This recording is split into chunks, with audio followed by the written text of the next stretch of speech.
As I was saying, there was a little boy who went to his father's funeral, and the minister was preaching on and talking about what a wonderful man he was. And the little boy nudged his mother and he said, "Whose funeral are we at?" So sometimes when you hear these introductions, you just discount them. But it has been a privilege to preach the gospel for a lot of years. I'd like to start with something that I've used with confirmation kids, ninth graders especially, but often with adult classes too. I don't meet very many people who feel that when they die, this is the end of it. Now they may for a little while, but boy, when they really get close to that time when they're going to die, they like to believe that there's something on the other side. So I would ask them in the hospital, wherever it may be, what do you think how are you going to get there? And I hope I've lived a good enough life.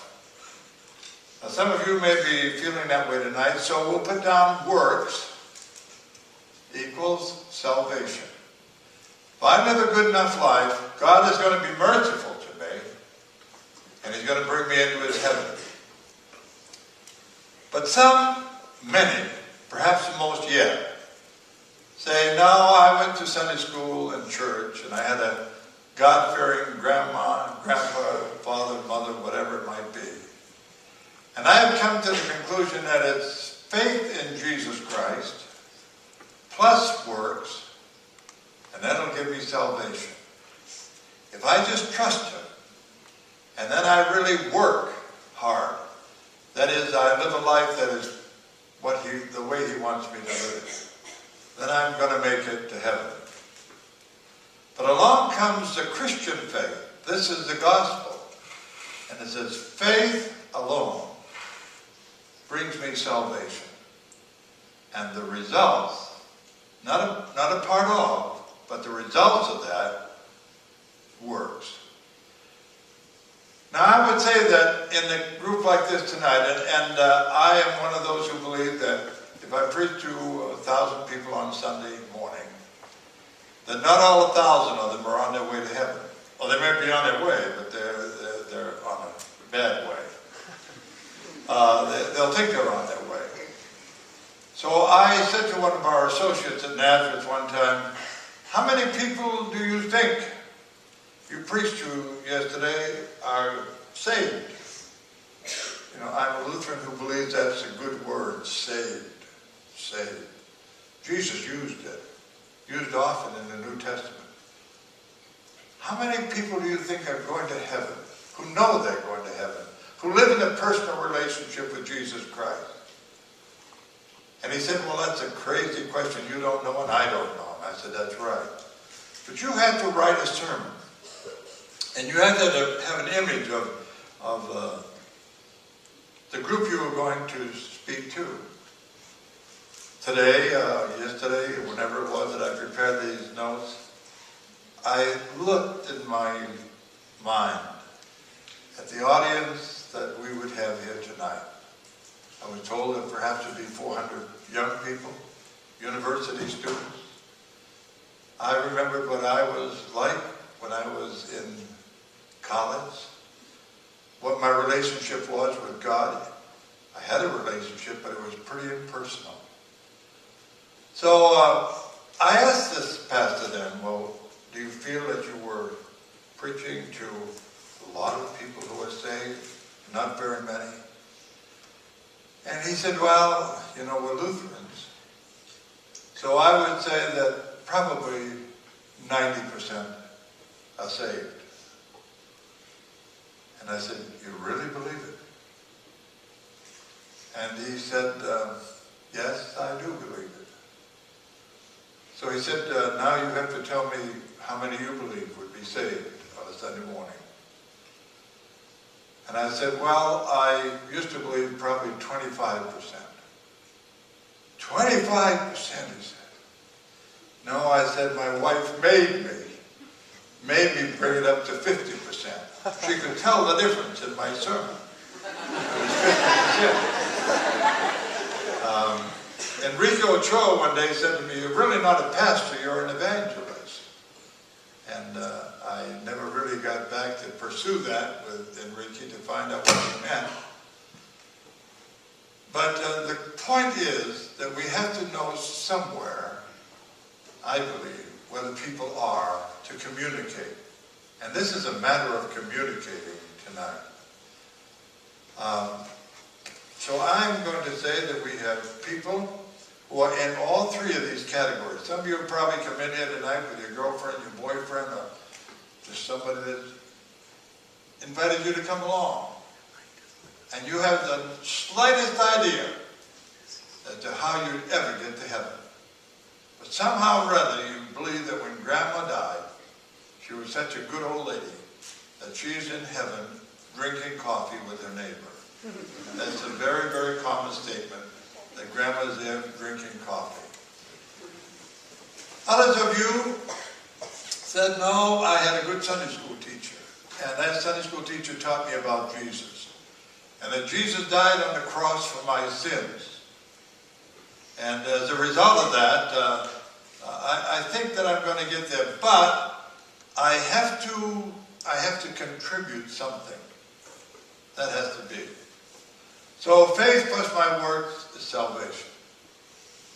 And the rest of you have it straight, not only here, but in your heart. And that's what we're concerned about whenever we present the gospel. That gospel of Jesus Christ that we're going to talk about, and as his words, has developed into a power. And that power has grabbed you, and it is that power that does not make you emotionally unstable, but it's that power that really makes you stable, to cause you to realize where you are going in this life, what it's all about, and when it's over with, where you are going. So this is the outline that I have. You might ask, well, where were you when you were in college? As a sophomore in college, I was right here. I was born and brought up in a Christian home. We went to church every Sunday morning, every Sunday night, way out in the state of Maine. And had good Sunday school teachers. I had a God-fearing father and a mother. Went to a church that always preached the gospel. Nothing else but the gospel. I was thankful to God for it. But when I got down to college in Blair, Nebraska, there was still something that caused my relationship to be impersonal. I believed in Jesus, but there was still something between Jesus and me that didn't ring quite true. So I struggled with it. I was on my way to the seminary, and in our Lutheran system that meant 8 years. And I wondered how it was all going to end up with this indefiniteness. How could I really go and be a pastor when I wasn't quite sure myself? One day I heard that there was going to be a group of ministers, 400 of them, on our campus. And there was going to be a great man there by the name of Dr. Theodore Grebner from St. Louis, Missouri, Concordia Seminary. He was going to talk to these preachers. Well, I didn't think so much about what he was going to say, but what in the world do 400 preachers look like when they were all together? So I went over there and sat in the back seat. Dr. Grebner got into the pulpit and he began to preach. And the first thing he said was, gentlemen, I don't like to say this to you, but I really believe that you don't really preach the full gospel. Now in those days, and pray to God it would be true today, that is a terrible, terrible criticism. So I wondered what was coming next. He said, you know, my wife listens to the radio. Back then, in those days, it was a radio. And she listens to one of these programs that puts on one of these things, one of these radio programs of love, you know, love your neighbor and all the rest of the stuff. Somebody was falling in love with somebody else's wife all the time. As a world turns or whatever it was. And he said it is sponsored by Oxidol. It was Mom Perkins, that was it. He said, you know what they advertise? that Oxidol has their own markers. And Oxidol is 99 and 44, 100% pure, clean. You're telling the people on Sunday morning that they are 99 and 44, 100% clean by trusting in Jesus Christ. That is not the gospel. The gospel is that Jesus Christ is the one who cleanses you 100%. Just tell them to trust him. That's the gospel. Nothing added, just trust him. Now that leads me to the point here this evening where I'd like to introduce you to a fellow by the name of Don. It matters not that you know who Don is, but I can tell you his name he's in heaven now, Don Thody. He runs a bar down on Main Street. Don was a nice fellow. I liked him, but I couldn't get him to go to church. He belonged to our church, had belonged there longer than I had been the pastor there. He had a very serious thing happen to him when he was a young man, early in his high school, I think. He lost his father, who was a God-fearing man, and he began to slide away. His mother couldn't keep a hold of him, and finally he was out of the church completely. She pleaded with me to go and ask Don to come back, if for no other reason to come back for her sake. But Don would not come. I'd go in there to the bar at noon, and I'd have a pork tenderloin and a glass of milk. And I would sit there and talk with him, and I'd say, Don, just come once. You can do that. You can do that for your mother. But for some strange reason, he just wouldn't. And then his mother died. We had the funeral, and it went along for some time, and I lost all track of Don.